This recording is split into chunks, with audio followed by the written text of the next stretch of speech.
Assalamualaikum warahmatullahi wabarakatuh. Saya Sartika Dewianti dari kelas 2H Manajemen Bisnis Syariah NIM 205211309 akan menyampaikan hasil wawancara saya mengenai tradisi Islam Jawa di daerah saya. Saya mewawancarai salah satu tokoh masyarakat di daerah saya yang bernama Bapak Sardi. Beliau selaku RT di daerah saya. Saya akan membahas 8 poin, yaitu 1.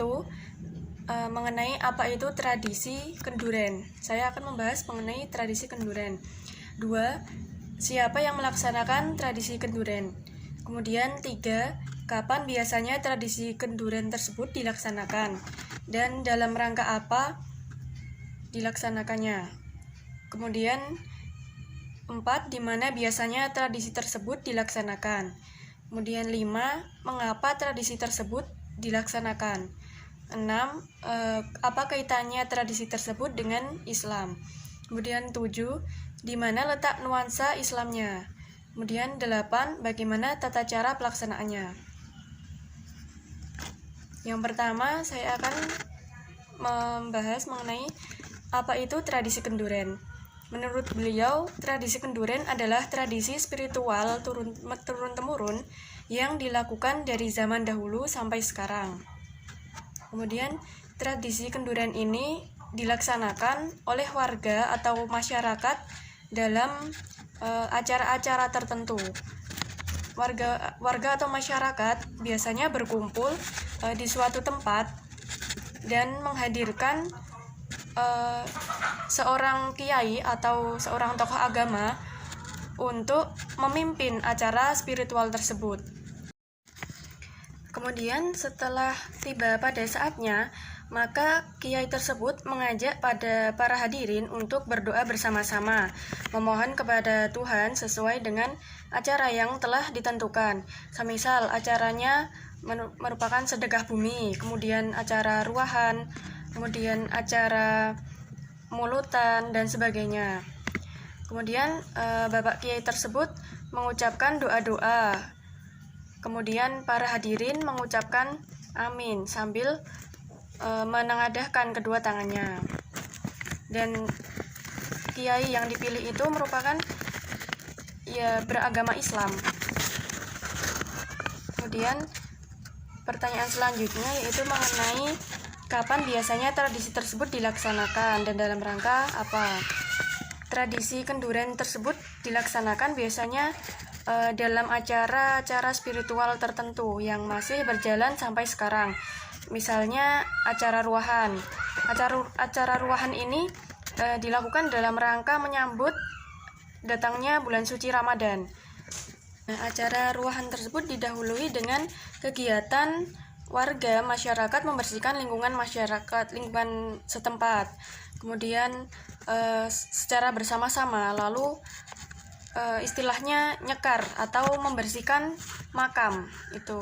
Kemudian setelah kegiatan-kegiatan tersebut dilakukan, maka sesudah mengadakan kenduren. Kemudian jawaban nomor 4 mengenai di mana biasanya tradisi tersebut dilaksanakan. Tradisi tersebut dilaksanakan biasanya dalam acara ruahan, diadakan di rumah salah satu tokoh masyarakat yang berada di dusun atau kampung yang mereka tempati. Kemudian dari jawaban pertanyaan nomor 5, mengapa tradisi tersebut dilaksanakan? Tradisi tersebut dilaksanakan karena tradisi tersebut sudah turun-temurun dilaksanakan warga setempat sampai sekarang. Kemudian yang nomor 6, apa kaitannya tentang tradisi tersebut dengan Islam? Nah, kaitan dari tradisi tersebut dengan Islam yaitu merupakan salah satu bentuk rasa syukur kepada Tuhan Yang Maha Esa atas limpahan karunia dan rahmat dari Tuhan Yang Maha Esa, dan dalam sebagai bentuk sedekah kepada masyarakat. Kemudian jawaban dari pertanyaan nomor 7 yaitu di mana letak nuansa Islamnya.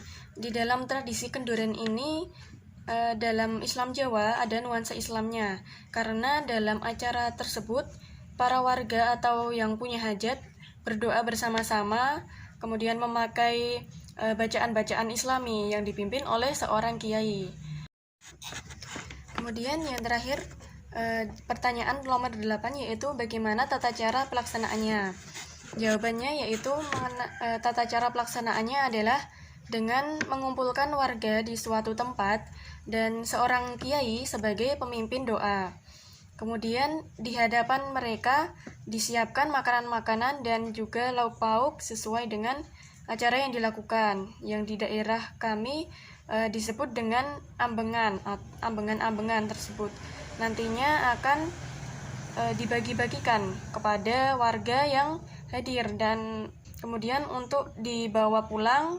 Kemudian pembagian ambengan tersebut tentunya dilakukan setelah Bapak Kiai memimpin acara kenduren dan dengan membaca doa-doa, terutama doa keselamatan, doa pengampunan dosa-dosa, dan kemudian sampai selesai baru pembagian makanan tersebut. Itu tadi merupakan hasil dari wawancara saya. Sekian yang dapat saya sampaikan. Ada salah kata maupun kekurangannya, mohon maaf. Akhirul kalam, wassalamualaikum warahmatullahi wabarakatuh.